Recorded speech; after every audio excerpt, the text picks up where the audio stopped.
आणि आता पाहणार आहोत सविस्तर महामुंबई।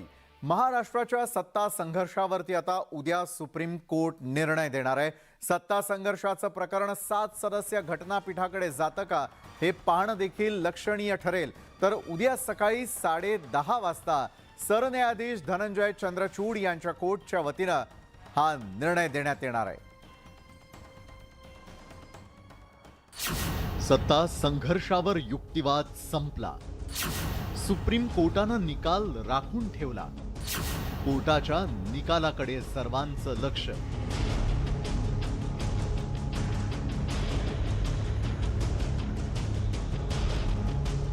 राज्यातील सत्ता संघर्षावर सलग तिसऱ्या दिवशी सुप्रीम कोर्टात सुनावणी झाली। उद्धव ठाकरे आणि एकनाथ शिंदेंच्या वकिलांनी जोरदार युक्तिवाद केला। शिंदेंचे वकील महेश जेठमलानी यांनी युक्तिवाद करताना राज्यपालांनी बहुमत चाचणीचे आदेश दिले होते, त्यामुळे उद्धव ठाकरेंनी बहुमत चाचणीला सामोरं जायला हवं होतं असं जेठमलानी यांनी सांगितलं। विधानसभा अध्यक्ष विश्वासमत प्रस्ताव लांबवू शकत नाही। 29 जूनला उद्धव ठाकरेंनी स्वेच्छेनं राजीनामा दिला। बहुमत चाचणीमध्ये यशस्वी होणार नाही याची ठाकरेंना जाणीव होती असाही दावा जेठमलानी यांनी केलाय। त्यानंतर मनिंदर सिंग यांनी शिंदे गटाची बाजू मांडताना विधानसभा अध्यक्षांच्या अधिकारांवर युक्तिवाद केला। आमदारांना 5 वर्षांचा अधिकार लोकशाहीनं दिलाय, म्हणूनच आमदारांचा अधिकार काढता येणार नाही असं सिंग यांनी कोर्टाला सांगितलं। दरम्यान कोर्टानं बुद्धिबळाच्या खेळीप्रमाणे पुढची खेळी ओळखली। पुढे काय होणार हे शिंदे गटाला माहीत होतं अशी टिप्पणी न्यायमूर्ती चंद्रचूड यांनी केली। मुद्दा हा आहे की 16 जे आमदारांवर अपात्र करण्याची जे पिटिशन दाखल केलं आणि नोटीस इश्यू केली, तर जे महाविकास आघाडी आहे तो महाविकास आघाडीचा जर आकडा बघितला तर त्यातून 16 जर कमी झाले असते तरी महाविकास आघाडीकडे बहुमत होतं आणि ते महाविकास आघाडीकडे बहुमत असून सुद्धा त्यांनी राजीनामा दिला, त्यामुळे तो घटनात्मक पेच निर्माण झालेला आहे। शिंदे गटाच्या युक्तिवादानंतर उद्धव ठाकरेंची बाजू मांडताना कपिल सिब्बल यांनी कायदेशीर सरकार पाडण्यात आल्याचा दावा केला। सुनील प्रभूंच्या भीपचं आमदारांकडून उल्लंघन करण्यात आल्याचं त्यांनी कोर्टाला सांगितलं। शिंदे समर्थकांनी भाजप उमेदवाराला मतदान केल्याचं सिब्बल यांनी सांगितलं। आमदार विलीन झाले तरी मूळ पक्ष तसाच राहतो, त्यामुळे शिंदे समर्थक 34 आमदारांना विलिनीकरणाशिवाय पर्याय नसल्याचा दावा सिब्बल यांनी केला। लोकांना विकत घेऊन सरकार पाडण्यात आल्याचंही त्यांनी कोर्टाच्या निदर्शनास आणून दिलं। या सुनावणीत शिंदे गटाच्या याचिकेमध्ये काही तथ्य लपवण्यात आल्याचा आरोप ठाकरेंचे वकील अभिषेक मनु सिंघवी यांनी केलाय। आम्हाला असं वाटतं की आमच्या अपेक्षेप्रमाणे जजमेंट येईल, कारण कपिल सिब्बल आणि मनु सिंघवी साहेबांनी जे मुद्दे मांडलेले आहेत ते घटनेला धरून आहेत आणि नबम रबिया केस ज्या वेळेला झाली होती त्यावेळेला जे मुद्दे उपस्थित नव्हते झाले ते मुद्दे यावेळेला उपस्थित झालेले आहेत, त्याच्यामुळे हे मुद्दे लार्जर बेंचकडे जावेत अशा प्रकारची मागणी झालेली आहे आणि अशा वेळेला मला असं वाटतं की लार्जर बेंचच मान्य केला जातो। दोन्ही बाजूच्या जोरदार युक्तिवादानंतर घटनापीठानं आपला निर्णय राखून ठेवला। या प्रकरणाची सुनावणी विद्यमान घटनापीठापुढे होणार की 7 न्यायमूर्तींच्या मोठ्या घटनापीठाकडे सोपवली जाणार याचा फैसला कोर्ट करणार आहे। मात्र या निकालावर राज्य सरकारचं भवितव्य अवलंबून असणार आहे। प्रशांत लीला रामदास, न्यूज 18 लोकमत, दिल्ली।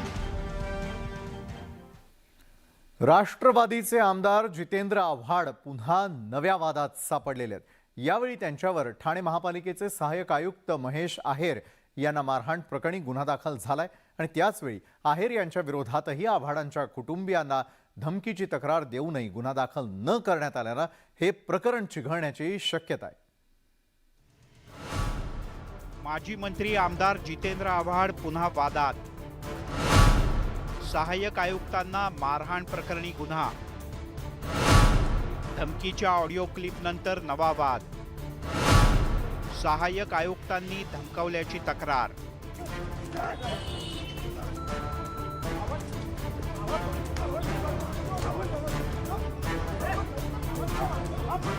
या दृश्यांनी आव्हाड कुटुंबियांच्या धमकी प्रकरणाला वेगळंच वळण मिळालंय, कारण ठाणे महापालिकेच्या अतिक्रमण विरोधी कारवाईची जबाबदारी असलेले सहाय्यक आयुक्त रमेश आहेर यांच्या या मारहाण प्रकरणानं आव्हाड पुन्हा एकदा वादात सापडले आहेत। या घटनेमुळे आव्हाड यांच्या विरोधात ठाण्यात तिसऱ्यांदा गुन्ह्याची नोंद झाली आहे। पण आव्हाड यांच्या कुटुंबियांनी मात्र महेश आहेर यांनीच आव्हाड कुटुंबियांना धमकी दिल्याचा दावा केलाय। त्यामुळे त्यांच्या विरोधात गुन्हा दाखल करण्याची मागणी जितेंद्र आव्हाड यांच्या पत्नी ऋता आव्हाड यांनी केली आहे। त्यांची क्लिप नीट ऐकली तर त्यांनी असं सांगितलंय की मी एक बॅकग्राऊंड तयार केलेलं आहे, ज्याच्यामध्ये मी सीएम साहेबांना सुद्धा सगळ्यांना सांगितलंय की कसा मला आव्हाडांकडून धोका आहे। म्हणजे बॅकग्राऊंड तयार करणं म्हणजे काय की मला जेव्हा एखादा गुन्हा करायचा असतो तर तो गुन्हा उलटू नये माझ्यावर, म्हणून आधीच मी ग्राउंड वर्क करून ठेवते आणि त्या गुन्ह्याला एक वेगळ्या प्रकारचं स्वरूप देते। दुसरीकडे राष्ट्रवादी काँग्रेसनं सुद्धा सहाय्यक आयुक्त महेश आहेर हे गुन्हेगारी प्रवृत्तीचे असल्याचा आरोप करत मुख्यमंत्र्यांनी त्यांच्या घेतलेल्या भेटीवरती आक्षेप नोंदवलाय। खरं तर मुख्यमंत्र्यांकडनं हे अपेक्षित होतं की ते डॉक्टर जितेंद्र आव्हाड साहेब यांच्या कुटुंबियांना फोन करतील, त्यांना धीर देतील, सांगतील घाबरू नका, या क्लिपची चौकशी होईल आणि गुन्हा दाखल होईल, अशा प्रकारचं वर्तन हे माननीय मुख्यमंत्र्यांकडनं अपेक्षित होतं। जर ते ज्युपिटर हॉस्पिटलमध्ये जाऊन गुन्हेगार सहाय्यक आयुक्त महेश आहेरला भेटले असतील तर त्याच्यापेक्षा महाराष्ट्राचं दुर्दैव नाही। तिकडे काँग्रेसनं सुद्धा सहाय्यक आयुक्त आहेर यांच्या कामकाजावर आक्षेप घेत एक प्रकारे आव्हाड यांचं समर्थन केलंय। कोण आहे महेश आहेर? हा संपूर्ण क्रिमिनल माइंडेड आहे। याची 12वीची सर्टिफिकेट खोटी आहे, याची सर्टिफिकेट खोटी आहे ग्रॅज्युएशनची। हा सतत धमकी देतो, मागेही याचे व्हिडिओ व्हायरल झालेत, याच्यामध्ये कर्मचाऱ्यांना धमकी देण्याचा हा क्रिमिनल प्रवृत्तीचा आहे आणि याला काही झालं की मग तो असा ढोंगीपणा करतो, आव आणतो। सहाय्यक आयुक्त महेश आहेर मारहाण प्रकरणात 7 पैकी 4 जणांना आतापर्यंत पोलिसांनी ताब्यात घेतलंय। या चौघांना 1 दिवसांची पोलीस कोठडी सुनावण्यात आली आहे। पण जितेंद्र आव्हाड हे सध्या कुठे आहेत हे त्यांच्या पत्नीला सुद्धा माहीत नाही। आता आव्हाड यांनी अटकपूर्व जामिनासाठी अर्ज केल्यानं पुढे काय घडतं हे पाहणं महत्त्वाचं आहे। व्हिडिओ जर्नलिस्ट सचिन कुबडेसह प्रणाली कापसे, न्यूज 18 लोकमत, ठाणे। मुख्यमंत्री एकनाथ शिंदे यांनी ठाणे महानगरपालिकेचे सहाय्यक आयुक्त महेश आहेर यांची ज्युपिटर रुग्णालयामध्ये जाऊन भेट घेतल्याचं वृत्त काही प्रसार माध्यमं चालवत असून ते संपूर्णपणे चुकीचं असल्याचं मुख्यमंत्री कार्यालयाकडून सांगण्यात आलंय। मुख्यमंत्री शिंदेंनी अशी कुठलीही भेट घेत नसल्याचं म्हटलेलं आहे। ज्युपिटर हॉस्पिटलमध्ये महेश आहेर यांची भेट घेतली ही साफ चुकीची गोष्ट आहे। कुठलीही प्रकारची भेट त्या ठिकाणी महेश आहेर यांची मुख्यमंत्र्यांनी घेतलेली नाही आहे। एक अत्यंत आमचा जवळचा पदाधिकारी त्या ठिकाणी ॲडमिट आहे, त्यांना भेटायला ते त्या ठिकाणी गेले होते, परंतु की काही झालं तरी मुख्यमंत्र्यांवरती ते आणायचं अशा पद्धतीने काही लोकांचा सहानुभूती घेण्यासाठी प्रयत्न आहे। त्यांनी खात्री करावी आणि त्यानंतरच अशा पद्धतीने आरोप करावे। राष्ट्रवादी काँग्रेसचे नेते अजित पवार यांची मुख्यमंत्री पदाची इच्छा काही लपवून राहिलेली नाही, पण आता त्यांच्या पक्षातूनच त्यांना आव्हान मिळू लागल्याचं समोर आलेलं आहे। राष्ट्रवादीचे प्रदेशाध्यक्ष जयंत पाटील यांच्या जन्मदिनी त्यांच्या भावी मुख्यमंत्री पदाचे बॅनर्स झळकले आणि त्यामुळे राष्ट्रवादीमधील गटबाजी आता उघडपणे समोर येऊ लागल्याचं दिसतंय।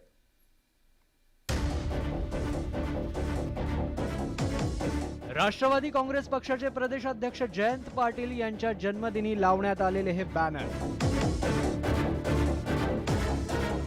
ज्यात जयंत पाटलांचा उल्लेख भावी मुख्यमंत्री असं करण्यात आलाय। खरं तर अजित पवारांचंही मुख्यमंत्री बनण्याचं स्वप्न आहे, पण आता या बॅनरबाजीनं जयंत पाटलांनीही त्यांची दावेदारी दाखल केल्याची चर्चा आहे। महाराष्ट्र राज्यात सत्तांतर कधी होणार याकडे सर्वांचं लक्ष लागलं आहे। मात्र सत्तांतर कधी होईल हा वेळच सांगेल, परंतु सत्तांतराच्या नंतर काय होणार, मुख्यमंत्री कोण होणार याबाबत मात्र राजकारणात चर्चा मोठ्या प्रमाणात व्हायला सुरुवात झाली आहे। खरं तर राष्ट्रवादीत गटबाजी आहे हे लपून राहिलेलं नाही, त्यामुळे स्वतः शरद पवारही पक्षात समतोल राखून दोन्ही नेत्यांना पद देत आले। पण आता जयंत पाटलांच्या या बॅनरबाजीमुळे विरोधकांना चिमटे काढायची आयती संधी मिळाल्याचं पाहायला मिळत आहे।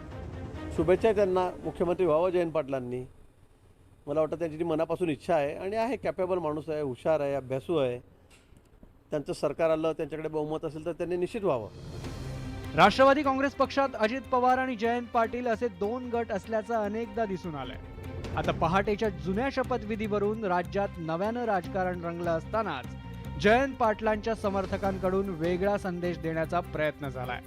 त्यामुळे शरद पवार या सगळ्या बॅनरबाजीवर काय भूमिका घेत आहेत हे पाहणं महत्त्वाचं ठरेल. मुंबईहून विनोद राठोडसह bureau report, news 18 Lokmat. Bogus जात प्रमाणपत्र पडताळणी प्रकरणी खासदार नवनीत राणांच्या अडचणी कायम आहेत आणि या प्रकरणी दोन्ही बाजूंचा युक्तिवाद पूर्ण झालेला असून 2 मार्चला शिवडी कोर्ट निर्णय देणार आहे. जात पडताळणी प्रकरण सर्वोच्च न्यायालयामध्ये प्रलंबित असून त्यावर स्टे आहे, म्हणून या प्रकरणामध्ये कारवाई थांबवण्यात यावी अशी मागणी नवनीत राणांच्या वकिलांनी केली आहे. तर ही दोन्ही प्रकरणं वेगवेगळी असल्याचा दावा मूळ तक्रारदाराच्या वकिलांनी केलाय. दरम्यान नवनीत राणा आणि त्यांच्या वडिलांविरोधातील अजामीनपात्र अटक वॉरंट अद्याप कायम आहे. या विरोधात नवनीत राणांच्या वडिलांनी मुंबई सत्र न्यायालयामध्ये धाव घेत फरार घोषित करण्याची प्रक्रिया थांबवण्याची मागणी केली आहे. मात्र सत्र न्यायालयाकडून त्यांना अद्याप दिलासा मिळालेला नाहीये.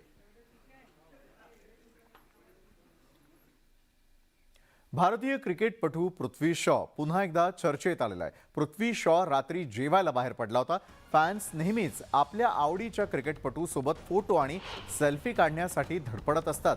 अशीच एक फॅन पृथ्वीसोबत फोटो काढायला गेली होती. मात्र या दरम्यान पृथ्वीचा मुजोरपणा समोर आलाय. पृथ्वीनं भर रस्त्यामध्ये महिलेसोबत बाचाबाची केली. भारतीय क्रिकेटपटू पृथ्वी शॉ आणि तरुणी यांच्यात बाचाबाची झाली. दरम्यान या प्रकरणी 2 जणांवर ओशिवारा पोलिसांनी गुन्हा दाखल केलाय. रात्री फिरायला बाहेर पडलेले असताना ही संपूर्ण घटना घडली आहे.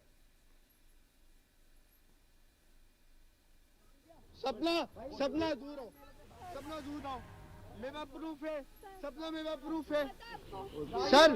मैंने उसके वीडियो बनाई, इससे मेरा फोन छीना और मेरे को धक्का दिया.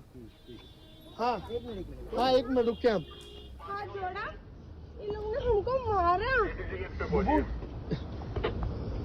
इसके दोस्त लोग हम लोग को मार के भागे और मेरे पास गाड़ी का फोटो तक है और लड़के लोग. इसमें अनलॉफुल असेंबली, एक्सटॉर्शन और नुकसान ये सेक्शन लगाया गया है. इसमें एक कंप्लेंट है जिनकी गाड़ी को जो आरोपी है 7 आरोपी उन्होंने गाड़ी फोड़ी और उसके बाद में मामला सल्टाना है क्या वगैरह ऐसे बोल के 50,000 रुपये की डिमांड की. इसमें एक आरोपी अभी गिरफ्तार हो रहे हैं और बाकी के भी जल्दी गिरफ्तार होंगे. ओशिवारा पुलिस स्टेशन इसमें आगे की छानबीन कर रही है. राज्यामध्ये यंदा छत्रपती शिवाजी महाराजांची जयंती दणक्यात साजरी करण्यात येणार आहे. मुंबईमध्ये या संदर्भात आता भाजपकडून जोरदार तयारी हाती घेण्यात आली आहे. शिवजयंतीच्या दिवशी मुंबईतील 227 वॉर्डांमध्ये भाजपच्या वतीनं शिवजयंती निमित्त कार्यक्रम आयोजित करण्यात येणार आहे. यावेळी जय जय शिवराय आरतीचा जयघोष घुमणार असल्याचंही शेलार म्हणाले. येत्या 19 तारखेला छत्रपती शिवाजी महाराजांची जयंती आपण साजरी करतो आहोत आणि म्हणून त्या जयंतीच्या निमित्ताने मुंबईतील 227 वॉर्डांमध्ये त्या ठिकाणी भारतीय जनता पक्षाच्या वतीने शिवजयंतीचे कार्यक्रम आपण आयोजित करतो आहोत. जी आरती लिहिली आहे त्या जय जय शिवराया या आरतीचा जयघोष हा त्या ठिकाणी सर्व 227 वॉर्डात दुमदुमणार आहे अशा पद्धतीचं नियोजन केलेलं आहे. वडाळा स्टेशन जवळ असलेल्या शेअर टॅक्सी स्टँडमुळे महिलेचा जीव गेल्याचा आरोप स्थानिकांनी केलाय. या घटनेच्या निषेधार्थ तसंच वडाळा रेल्वे स्टेशन इथे शेअर टॅक्सी स्टँड बंद करा या मागणीसाठी युवासेनेचे नेते अमेय घोले यांच्याकडून आंदोलन करण्यात आलं. या आंदोलनामध्ये अमेय घोलेंसह स्थानिक नागरिकही सहभागी झाले होते. वारंवार तक्रार करून देखील याकडे दुर्लक्ष केलं जात असल्याचा आरोप स्थानिकांनी केलाय. राजकीय पक्ष म्हणून नव्हे तर स्थानिकांसाठी हे आंदोलन करत असल्याचं अमेय घोले यांनी स्पष्ट केलं. निष्काळजीपणे चालवत आहेत शेअर टॅक्सी आणि तिथे कुठेतरी ही जी लोक सहभागी झाली आहेत हे इकडचे स्थानिक रहिवासी आहेत आणि या रहिवाशांना इतकी वर्ष आम्ही वेळोवेळी आंदोलनं केली आहेत, वेळोवेळी निवेदनं दिली आहेत पोलीस खात्याला, पण त्याच्यावरती कुठेच ॲक्शन घेण्यात येत नाही. 2 दिवस ॲक्शन घेणार आणि त्यानंतर परत येरे माझ्या मागण्या. तर म्हणून त्या दिवशी असं एक घटना घडली आणि आज आम्हाला असं वाटतंय की कुठेतरी एक कायमस्वरूपी याच्यावरती निर्णय व्हावा आणि त्या निरपराध त्या महिलेला आज कुठेतरी न्याय मिळावा ही आज आमची मागणी आहे. चित्रपट सृष्टीसह मनोरंजन क्षेत्रामधील निर्माते आणि कलाकारांच्या मनमानीला आता शिंदे फडणवीस सरकार लगाम लावणार आहे. कलाकार आणि कामगारांसहित निर्माते आणि दिग्दर्शकांसाठी एक नवीन नियमावली लागू करण्याचा निर्णय सरकारनं घेतला. यामध्ये कलाकार आणि कामगारांचे वेतन कायद्यानुसार द्यावे लागणार असून ते न देणाऱ्या निर्माते आणि कंत्राटदारांवर कारवाई करण्याचे आदेश सरकारनं दिलेत. याउलट नव्या नियमावलीमध्ये कलाकार आणि कामगारांना देखील अचानकपणे काम बंद करून निर्माते आणि दिग्दर्शकांना वेठीला धरता येणार नाहीये. सर्वाधिक महत्त्वाची बाब म्हणजे कलाकार आणि कामगारांना कोणतीही समस्या असल्यास तक्रार करण्यासाठी एक नवं पोर्टल तयार करण्यात येणार आहे. या पोर्टलवर चित्रपट सृष्टीमध्ये उपलब्ध असलेल्या कामाची माहिती कलाकार आणि कामगारांना मिळणार आहे. मुख्यमंत्री एकनाथ शिंदे काल कल्याण आणि उल्हासनगर दौऱ्यावरती होते. मुख्यमंत्र्यांनी या दौऱ्यामध्ये विविध विकास कामांचं लोकार्पण केलं. यावेळी मुख्यमंत्री एकनाथ शिंदेंचे समर्थकांकडून जंगी स्वागत करण्यात आलं.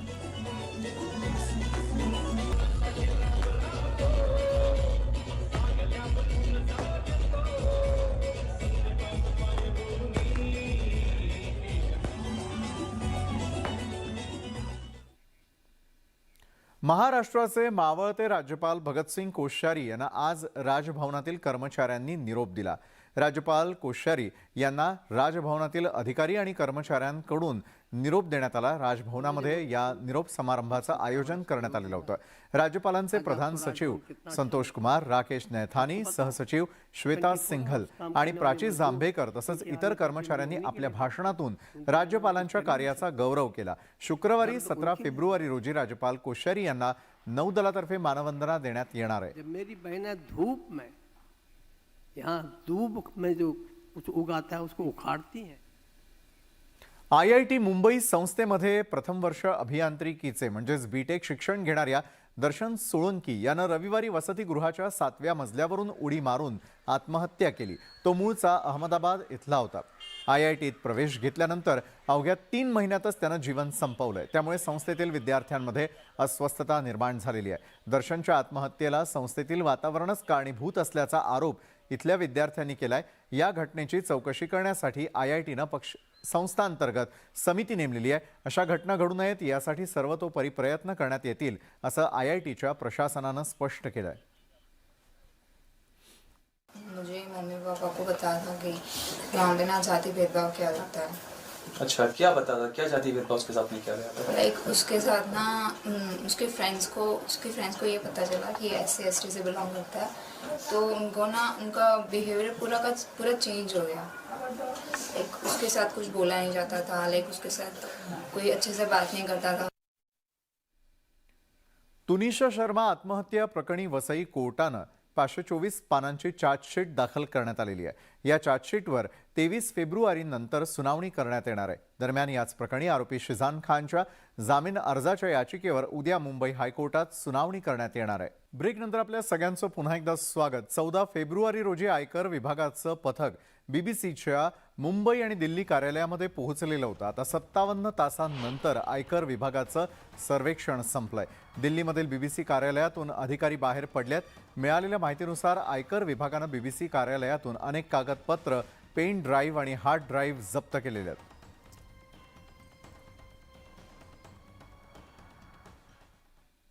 मुंबई पोलिसांकडून शहरामधील शाळा, कॉलेज आणि हॉस्पिटल बाहेर विशेष मोहीम हाती घेण्यात आलेली आहे. यामध्ये ड्रग विकणाऱ्यांवरती कारवाई केली जाते. यामध्ये वांद्रे, वरळी, घाटकोपर आणि गिरगावमध्ये पोलिसांनी छापे मारले. 4 पान टपरी आणि दुकानांवरती मारलेल्या छाप्यात 947 ई सिगारेट जप्त करण्यात आलेल्या आहेत आणि या सिगारेटची किंमत 13,66,000 इतकी आहे. या प्रकरणी 12 जणांवर गुन्हा दाखल करण्यात आलाय. अंबरनाथमध्ये एका अल्पवयीन मुलाच्या हत्येमुळे खळबळ उडाली आहे. अंबरनाथ पश्चिमेच्या स्टेशन परिसरातील या 12 वर्षीय मुलाची गळा चिरून हत्या करण्यात आली. या मुलाची हत्या केल्यानंतर त्याचा मृतदेह नाल्यात फेकून देण्यात आलेला होता आणि फेकायला जात असतानाच आरोपीला स्थानिकांनी पकडून पोलिसांच्या हवाली केलं. या मुलाची हत्या का करण्यात आली याचं कारण अद्याप समोर आलेलं नाहीये. नवी मुंबईमध्ये कोपर खैरणेमध्ये सापडलेल्या महिलेच्या मृतदेहाचं गूढ उकळण्यात पोलिसांना यश आलंय. मुंबईतल्या ट्रॉम्बे इथून एक महिला बेपत्ता असल्याचं पोलिसांना तपास करताना समजलं होतं. या महिलेच्या पतीनं मयत महिलेचा फोटो बघून मृतदेहाची ओळख पटवली। ही महिला नवी मुंबईतील जुईनगरमधील एका इमारतीत घरकाम करत होती आणि त्याच इमारतीच्या सुरक्षा रक्षकासोबत तिचे प्रेमसंबंध होते। लग्नाचा तगादा लावल्याच्या रागातून या वॉचमननं तिचा काटा काढल्याचं तपासात निष्पन्न झालं आणि पोलिसांनी आरोपीला 48 तासात ताब्यात घेतलेलं असून पोलीस कोठडी सुनावली आहे। 62/2023 या CR नंबर खाली 302 चा गुन्हा पोलीस स्टेशनला दाखल झाला। नमूद गुन्ह्याचा तपास crime branch central unit Navi Mumbai हे समांतररित्या करत होते। महिलेच्या शरीरयष्टीवरनं ती कुठेतरी घरकाम करत असेल असा एका अंदाजा बांधला गेला। त्या मयत महिलेच्या मोबाईल नंबरवरनं काही 3 नंबर आम्ही डाऊटफुल ट्रेस केले। त्यातनं एका नंबरवरती आमचं झिरोईंग झालं आणि त्याच्यावरनं त्या आरोपीपर्यंत आम्ही पोहोचलो। पनवेल तालुक्यामधील बोर्ले टोल नाक्यावर काही तरुणांनी धुडगूस घातलाय। टोल भरण्यावरून तब्बल 60 जणांनी टोल नाक्याची तोडफोड केली आहे। पोलिसांनी या सर्व तोडफोड करणाऱ्यांना अटक केलेली असून आता पुढची कारवाई सुरू आहे। ब्रेकनंतर आपण पाहताय महामुंबई। डोंबिवली स्थानकावरती 2 प्रवाशांमध्ये तुफान हाणामारी झाली आहे। मारामारीचा हा व्हिडिओ सोशल मीडियावर व्हायरल झाला। गर्दीच्या वेळी पुलावरती चढत असल्यानं एकमेकांना धक्का लागल्यानं ही मारामारी झाली। गर्दीच्या वेळी मारामारी झाल्यानं काही काळ तणावाचं वातावरण निर्माण झालेलं होतं आणि या प्रकरणी डोंबिवली रेल्वे पोलीस स्थानकात गुन्हा दाखल करण्यात आलाय।